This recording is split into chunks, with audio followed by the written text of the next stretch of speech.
Hello, I'm Simon Hill and welcome to A Game of Two Halves, the quiz show that puts the F in football. Since our last show, the Matildas have returned to the international stage, delivering the most eye-popping pair of results since Holger Ossik got double-bageled. And an underachieving club is looking to hook up with the top-of-the-table outfit. Let's hope the proposed tie-up between Manchester United and Central Coast Mariners brings some relief to the beleaguered Reds. Let's start with some of the football headlines. Tony Gustafsson led the Matildas for the first time as they went down 5-2 to the world number 2, Germany. While the Germans may have won this battle, we still won the war. Moving on very quickly with English giants Manchester United reportedly interested in buying the Central Coast Mariners. United is set to become the third institution from Manchester to stake a claim in the Australian game. A stake that is worth virtually nothing at the moment. The W-League Grand Final was won by Melbourne Victory on Sunday and celebrations went long into the night. Perhaps, we don't actually know of course, because the broadcaster cut the feed just as the party started. But on the upside, after Fox's error-strewn season of W-League coverage, they finally achieved equality with the men's game. He's only faced the one penalty in the A-League. He didn't save it, but he's been in good form this season.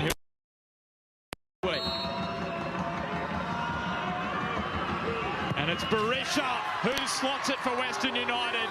And the Jets travelled halfway to Brisbane to host Glory in Coffs Harbour, the town known for the big banana. It could, of course, start a trend of clubs playing in cities with big tourist attractions. Who knows? Wellington Phoenix reportedly believe a game in Goulburn could be attractive for their fans. Sorry, we couldn't resist. But Melbourne Victory may struggle to find the perfect tourist attraction that sums up their season. Our thanks, as always, to you, our loyal viewers, and to NPL TV, our gracious hosts, and the support of arrowsport.com.au. You can see their shirts behind me. Check out the website for more and how to design your own. And if you'd like to go further and support our efforts to give football at least one midweek show you can watch, then you can buy us a coffee at www.ago2h.com, or else, just like Jose Mourinho, we'll be rather miffed. I'm very, very disappointed. Let's meet our teams then this week. Melissa Barbieri is the captain of the Bubsy Babes. Bubs has been reflecting on her strategy in A Game of Two Halves, and this week believes she's found the answer. And it's really important to have intermittent and scheduled pauses, which make the pause potent. Our video editor may disagree. Joining Bubs on her team this week is the Wellington Phoenix goalkeeper Olly Sail. Ollie lists his favourite band as Coldplay, which just about sums up a home game in Wellington. Not that anybody can remember what that looks like. But in preparation for a return to the cake tin, Phoenix players have been stocking up on the appropriate footwear. And yet, they're all yellow. Skippering the Jamo tarts is Scott Jamieso, who in 2017 took part in one of the creepiest Christmas videos ever produced. With a little door that opens, and inside that door, Barbieri is a Superman with a big S on the chest. I have no idea what that's all about. Sitting virtually alongside Jamo is Matildas legend Sarah Walsh. Now, recently, 3 former Manchester United stars were asked to name the players they most admired. Wayne Rooney named Duncan Ferguson, Cristiano Ronaldo said Eusebio, and David Beckham's choice was rather more surprising. He loves a bit of Walsh, he does, Becks. Welcome to all our teams, and good luck. Let's get down to business with this. 4-4-2. Yes, it's 4-4-2, where we've got 4 pictures with points for both right and wrong answers, and the chance to steal points with a quick counter-attack if the other side stumbles. So let's get started. Bubsy Babes, what do you make of this? Our 4 for you are Jamie McLaren, Sam Kerr, Nikita Rukovitsia, and Martin Boyle. And to save everybody's time, no, it is not because Sam is a Matilda. Any ideas? Ollie, you reckon They're all strikers, right? Very good, Bubs. Well, Sam's scored a lot at the WSL, and Jamie and McLaren is top goal scorer for the A-League. I don't know what Nikita and the other guy. The other guy. Have they all scored domestically and overseas? They probably have, but actually one probably hasn't. You are not even in the right ballpark here, so I think we'll perhaps throw it over to the Jamo Tarts. Jamo and Walshy, have you got any ideas? Oh, I've got a little idea, Walshy. Do you? I was probably along the lines of the red team, but I was going to say maybe the country. What countries have they all played in? Jamie's never played in America. I was going to say Sam because Sam's the only player to captain a team where the coach got sacked after 2 games because they got beat 5-0. You go very early there, Jamo. Well, I'm just trying to find an answer within those 4 good players. I'll give you a clue that Bubs and Ollie were talking about top goal scorers. That's sort of along the right lines, but we're still looking for the odd one out and the specific reason. Martin Boyle, Simon, because he's never been, the other 3 have been top goal scorers in their respective leagues. Oh, Jamo, you are correct, pretty much anyway. Our odd one out is Martin Boyle. All 4 wear boots, which are lethal weapons in the box. But only, only Sam, Nikita and Jamie lead their league's golden boot race at the moment, as Martin Boyle is only the Scottish Premiership's 3rd highest goal scorer at the moment. Ollie, to you, if the season does end on May the 16th, as some have tipped, you could actually be all that stands between Jamie and the golden boot when Phoenix play City on that particular day. Who's got the more pressure on them, you or him? Probably me, because he's already slipped one past me last week. So I'll probably have to step up. You've got to step up. Okay, let's move on. Jamo Tarts, this next batch of 4 is for you. We have got Heather Garriott, our very own Bubs, Katrina Gorry and Tamika Yallop. 4 big Matildas names, but what do they have in common? Who is the odd one out? Babies. Heather's got a baby. Gorry's on the way. Tamika's got a bub. You are spot on, Sarah Walsh. Our odd one out is indeed Katrina Gorry. Heather, Bubs and Tamika all became mums while playing as Matildas. But Katrina, of course, is still a mum to be until August when Minnie's Mini-Me is due to debut. Walshy, changed days for female footballers, wanted to juggle their careers and motherhood today? Is this a serious question? Yes, this is not for points. Yeah, it is. I mean, deliberately involving Katrina Gorry in everything that we do while she's pregnant is really important. And, you know, that obviously wasn't the case for previous Matildas. So it's front of mind for us to make sure that we do everything while she's pregnant to support her, but also help her come back when the baby's born. Bubs, did you come close to hanging up the gloves after you became a mum, or was it just a good excuse for another tattoo? always needed a good excuse for a tattoo. No, it never came close. I think I gave myself the option. If I didn't feel like playing after I gave birth, then I wouldn't push myself. But at no point in the lead up or post baby did I even hate the game or anything. I just wanted to get back out there immediately. I was warming up the keepers 3 days before I gave birth to Holly. Goodness me. And the good news is, being a goalkeeper, you were never in any danger of dropping the baby. We were in Japan. I don't know if Bubs has told this story before. We were playing Japan and we thought maybe Bubs was pregnant, but we didn't really have the data. And she played Japan in goals and then called me when we got home to tell me that she was 12 weeks pregnant. Wow, that's a good story. I know she hadn't told us that one before. Talking of young mums, here's Hayley Routley with the scores. Hayley, who's the mother of dragons and who's just dragging the chain? Well, I'm glad we're considering 30 young these days. Thanks, Simon. After the first round, it's 2 points apiece.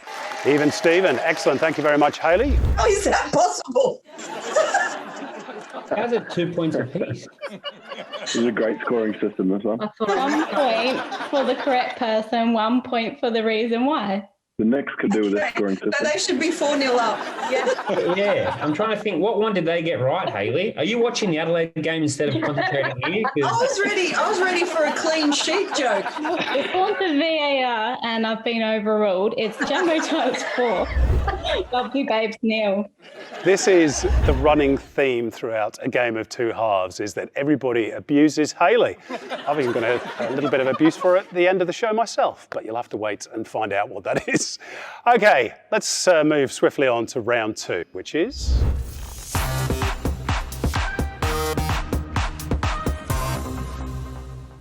Yes, after that furore, it is the Wheel of Fortune, where we spin the wheel and it stops almost as randomly as a ref in charge of a Sydney FC match. Let's see what we've got this week.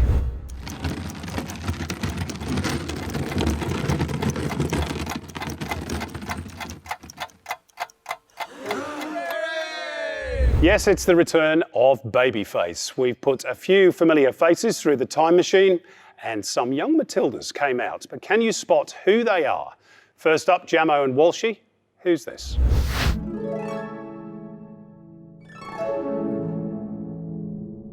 Any guesses here? If you need a hint, she put in a bracing performance last weekend. Oh, bracing performance last weekend. That does not look Come on, like Walshy. last weekend. You're the head of women's football. You should know what they. No, but I think the faces really put me off. That's sort of the idea of the round, Walshy. Michelle Heyman, isn't it? I think we're going to have to throw this over, and Bobs, you're going to kick. Walshy, you're going to kick yourself. Bobs, you shout it out. Do you know? Emily Gilnick. It is indeed a very young-looking goal machine, Emily Gilnick, who scored twice against Germany to at least try to make that scoreline look a little bit respectable. I think I'll have to close my eyes for this game. Next up, it's over to Bubs and Olly. Who is this?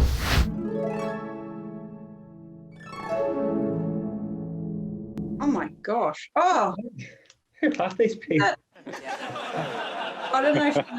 I don't know. I have the same hair. She might look young here, but she made history this week. She might look young here, but she made history. Very disappointed in the Matildas legends. Really? No, they're really different. Like, It you can't looks even like see nobody I know, and that looks like a young little boy. Oh, Ivy Lewick. It is indeed Ivy Lewick, who overtook you, Bobs, as the oldest Matilda taken to the field against Germany at the ripe young age of 36 years and 23 days. A bonus point for Bobs if you can tell us exactly how old you were the last time you played in the green and gold. And a bonus point for anyone else that can get within 100 days or name her opponent in that match. I can tell you exactly how old I was. She was 38. No. That's naughty, Walshy, but I like it. You might get a point there for being so mischievously creative. So it was June, so January, February, March, April. Count the tattoos, Bobs. So 35 years and four months. I think that's probably close enough. Bobs, you were indeed 35 years and 150 days old when you played against... USA on June the 8th, 2015. We got there in the end. Next up, Jamo and Walshy. Who dis?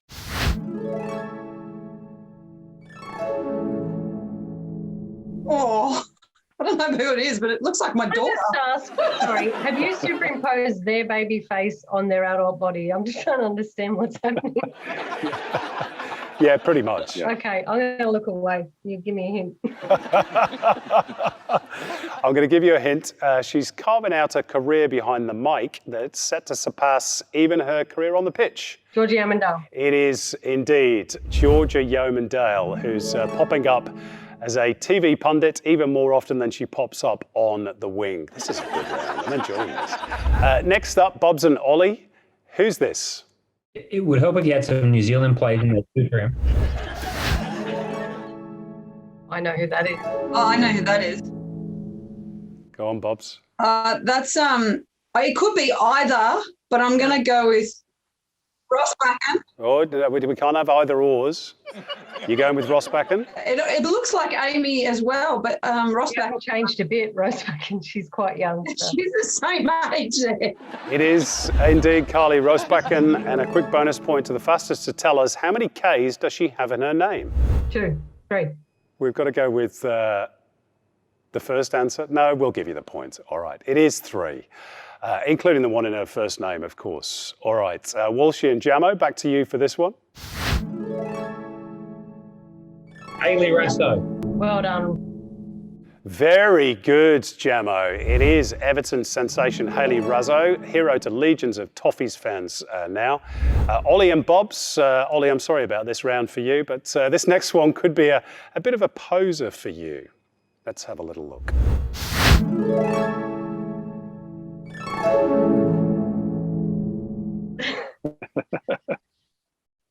That's tough. Any ideas? It's Melissa Barbieri. It is Melissa Barbieri. Bubs, did you not guess that? That's why I didn't say anything. I'm like, that's me. Very good, Jamo. Very impressed you got that one. It is indeed you, Bubs, but there will be a price to pay later on for that one as well, trust me. Walsh and Jamo, can you spot this one?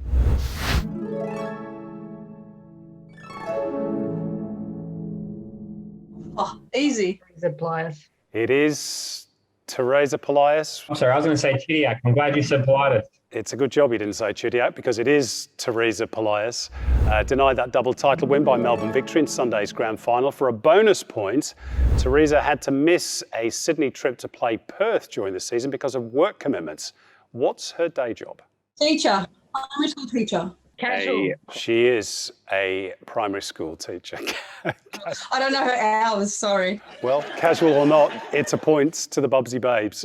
Walshy, we'll take a break from this round. You're head of women's football at the FA now. When will W-League players in Australia only have to do one job, do you think? Yeah, it's a good question. And look, I think it's probably more of a question for the APL right now, given that they'll be looking into the vision and strategy for the game. But I think by all accounts, looking to expand the actual league itself and extend the number of matches is on the agenda. So, I think all these things are going to contribute to more matches and more, I guess, greater professionalism in the game. So.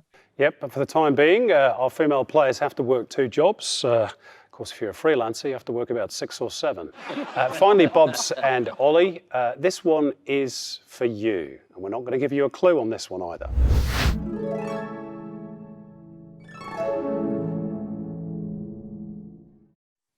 Oh.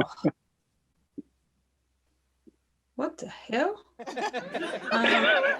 When it was blurry, I kind of saw someone, but now I'm second guessing myself.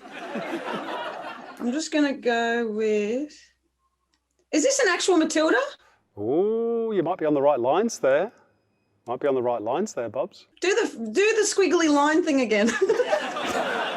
Scooby-Doo, put the Scooby-Doo in. I'm not sure that's within our technological capabilities, but we'll give it a crack. Here we go.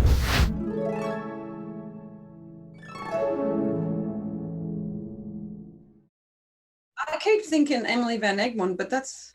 So basically you don't have a Scooby-Doo. Jamo, Walshy, anything from your side? I think she's a young Matilda, not a Matilda. Well, do you know what? We might just give you a point for that, Walshy. It is actually just a young Matilda. Fan, that is, from Newcastle, and possible future Matilda who met her heroes a year ago when the Matildas last played in Australia. So we couldn't resist that. That was payback, Bubs, for the photo of you. I don't know why that's payback on Bubs, to be fair. Anyway, after all that, it is half-time, and Hayley's here to tell us who's yelling at the ref as they walk off the pitch and who's having his name mispronounced by Archie in the awkward COVID-safe interview. Well, if anyone still trusts my math, it's Jamo Tart streets ahead on 11 points to the Bubsy Babes 5. It helps having football royalty like Walsh in your team, and it also helps having Olly, because he had no clue whatsoever about any Matildas players. So goes without saying. Good work by the directors choosing Olly for this week's episode, the Matildas episode. That's so true. So sorry, Olly. That was a tough round for you.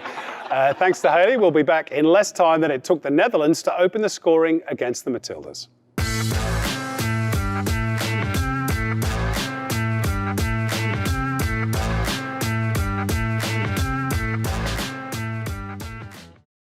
Well, now that big crowds are back for football, we need a big crowdfunding exercise to keep us going. The price of a single coffee will help keep us going until the end of the season. So, pop over to www.ago2h.com and you can make a donation with the click of a button and keep the lols coming. Thanks.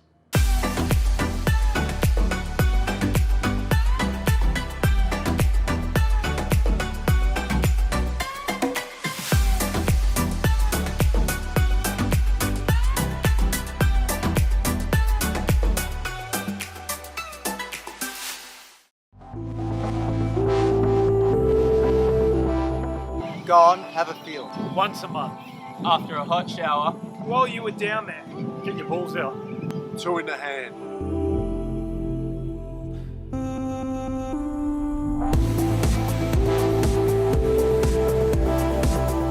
Are you aged between 15 and 45? Get ultrasound advice. Are you aware? I'm aware. Are you? Delay is deadly. Get educated.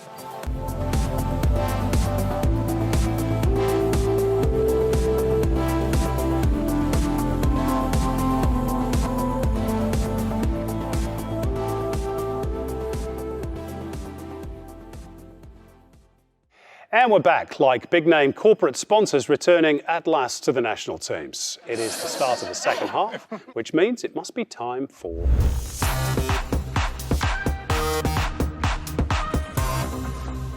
Yes, it's On Me Headlines, the segment that usually has our contestants struggling like a 10-man Adelaide or Western Sydney Wanderers. 1 point to the team who can fill in the missing words and some bonus points for those who can adopt Olympico-esque level of creativity to create their own victory-style winner. And we're off. Here's our first one. Palmeiras striker Luis Adriano tests positive for COVID-19. And then what happened? First guesses to the Bubsy babes. Palmeiras striker Luis Adriano tests positive for COVID-19 and then goes to the movies, gets a haircut, drives around his own state and then has 25 people over for dinner. You obviously thought about that quite in depth. That was a very comprehensive answer, especially as it's wrong. Test positive for COVID, that's what they've done. So I was just going with that flow. Actually, I'll give you a clue that moving around is sort of on the right lines. Maybe we'll throw it over to the Jamo tarts. I thought I knew the right answer. Apologies for my English. Because I thought I saw a headline in regards to a player and a positive COVID test and then going back to training or something. But no, Walshy, to be honest with you. Your guess is good. I'd just be making it up. Yeah, I don't know Brazilian football that much, nor do I like this segment very much. Even though I like Hayley a lot, and I think she does an amazing job for this show, this is her segment. So I'm going to say, stick with the women's football theme and say Palmeiras striker Luis Adriano tests positive for COVID-19 and watches the Matildas compete very positively against Holland and Germany. Very well recovered, by the way, with regards to Hayley, and superbly grovelled. We'll see if that pays dividends in terms of points.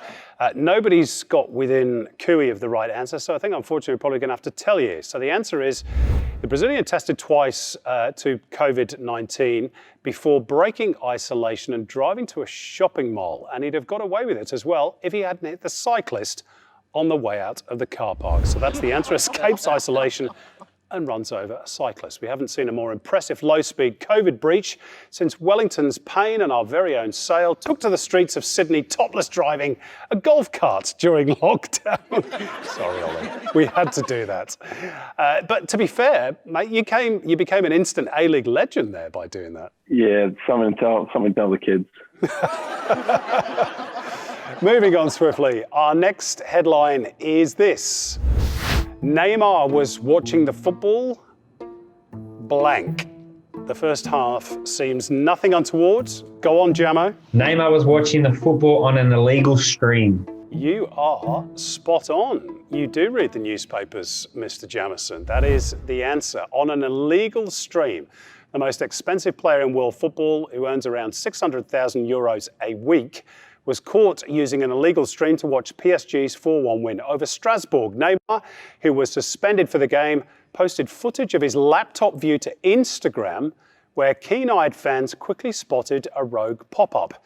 No, it wasn't a man in his tuba or a giant hexagon like you get on legitimate platforms in Australia, but a sexy singles ad for 28-year-old Nina. I guess that's how the rich stay rich. Next up, Bubsy Babes. This one is for you. Again, it's pretty short. Blank, 14 hours in a stadium. Oh, one of my teammates just said something to me today about that. What did she say? Or he? I thought she was talking garbage, so I was like, whatever. Yeah, I saw a streaker snuck into the stadium at like 7:30 in the morning and hid under the tarpaulin for 14 hours so that he could streak on the pitch. You are 100% correct, Olly Sail. A naked streaker hid 14 hours in the stadium is the answer. In a level of dedication hardly seen these days, 37-year-old Olmo Garcia waited 14 hours naked under a tarp to streak across the pitch in Manchester United's clash with Granada in the 6 minutes of their Europa League tie. You'd think he could have at least waited until the end, so he'd be the only fan in the otherwise empty stadium to see the live action. I guess perhaps he needed the toilet. Perhaps Andrew Redmayne was taking some inspiration from the naked man of Granada to add to his distracting penalty repertoire this past weekend when he dropped his Dax prior to facing Jamie McLaren. Superb. As Redmayne gives us a look at his under-Dax. We haven't seen that since the days of Michael Thwaite. How lovely, and very pretty in pink as well. Our final headline for the evening, Manchester United in talks to who or what? This should be pretty easy. Yeah, go on, Jamo. Manchester United in talks to buy the Central Coast Mariners. And then move them to Northern Spirit territory. Yes, North Sydney. Huge news emerging this week of Manchester United's apparent talks with Central Coast Mariners owner Mike Charlesworth to purchase the club and their plan to relocate them to Sydney's northern suburbs. It's said that given the Mariners' form this season, league bosses are super keen on the idea to ensure at least one Sydney-based team wins the league. On one hand, supporters are said to be excited at the thought of Matt Simon being on Manchester United's payroll, but on the other hand, another manufactured derby when the Mariners face City, the Manchester Derby of Australia, has got us all feeling like Mike Phelan. And with the clock winding down, like Grant Brebner's head coach career at Melbourne Victory, it's time for Hayley to tell us who's Sarina Wiegman and who's Tony Gustafsson. Well, grovelling gets you everywhere. After that segment, the Jamo Tarts extend their lead, 14 points to Bubsy Babe 6. Ooh, long way back, Melissa and Ollie. It can all turn around, though, as we now play.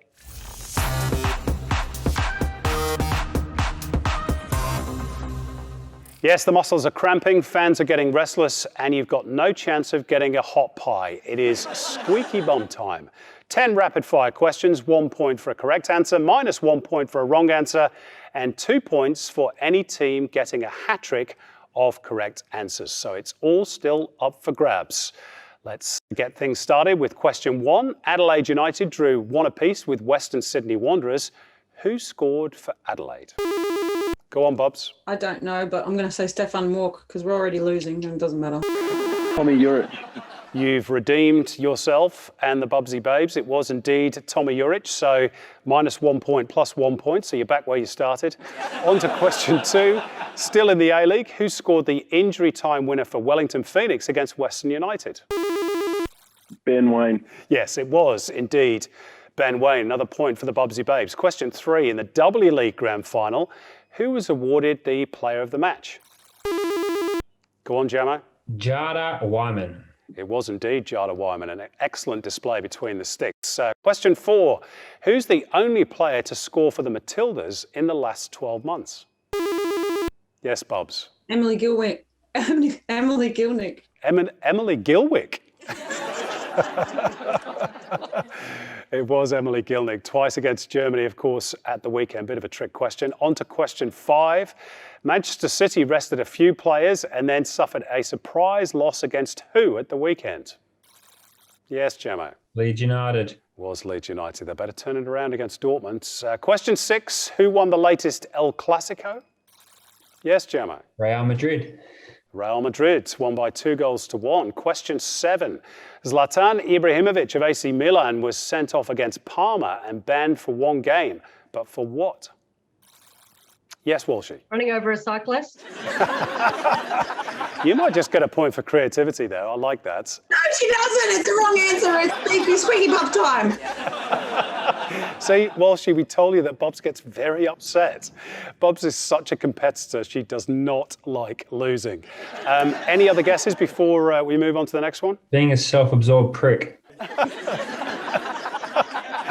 Hope you're keeping tally here, Hayley. The right answer is insulting the referee. Question 8. China, South Korea, Japan. Which one of those nations failed to qualify for the women's Olympic tournaments? Yes, Jamo, I think you got him first. Oh, thank you for that, Simon. It was the powerhouse Korea who got beat by China. Which Korea? South Korea. South Korea. Remember, there are 2. Nice Korea and naughty Korea. Yes, China knocked them out in the final qualifier. Question 9. 2 Premier League players currently lead the Golden Boot race, but one also has the most assists as well. Who is he? Go on, Jamo. Harry Kane. It is Harry Kane. And finally, question 10. 20 years ago, the Socceroos broke multiple records in their 31-0 win over American Samoa. Everybody remembers Archie Thompson scored 13, but who scored the second most goals in that game? Go on, Jamo. Pretty sure I read it in between Ray Gatt complaining about politics and all the shit he complains about. I'm pretty sure it was David Zrilic.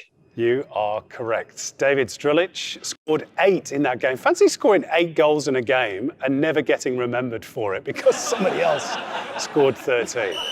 And that is the final whistle. Hayley, who's going to get sponsored by CommBank and who's happy for a short-term deal with Kev's Kebabs? Well, the buyer did the Jamo tarts really well last week. It's their most emphatic win yet, 21 points to the Bubbles Bag 8.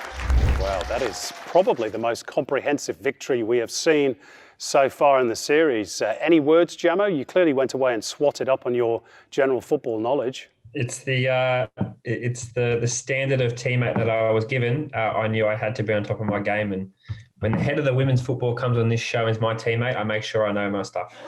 And you sure did. Beautifully grovelled once again. We could call this one the grovelling episode. I just want a job at the Women's Football World Cup, so really, I think Walsh is the best person to speak to and kiss ass. I just want a job, to be fair. I add something to that story that Walshy spoke about before. She thought I was pregnant, so she gave me a beer in the Qantas Club lounge. That's not accurate. Aren't you supposed to be alcohol-free? We didn't think you were pregnant. We couldn't find a pregnancy test. Well, congratulations to the Jamo Tarts, commiserations to the Bubsy Babes, but as the Matildas told the Socceroos, it's better to have played and lost than never to have played at all. Before we go, we just got time for some late-breaking news. As Manchester United enter talks to buy the Central Coast Mariners, the Gosford club prepare a send-off party for current owner Mike Charlesworth. MacArthur coach Ante Milicic believes he's found the reason behind the club's low crowds. And after this extraordinarily inflammatory tweet by Adelaide-based Heidi Routley, Manchester strikes back with the Pissant Town remix.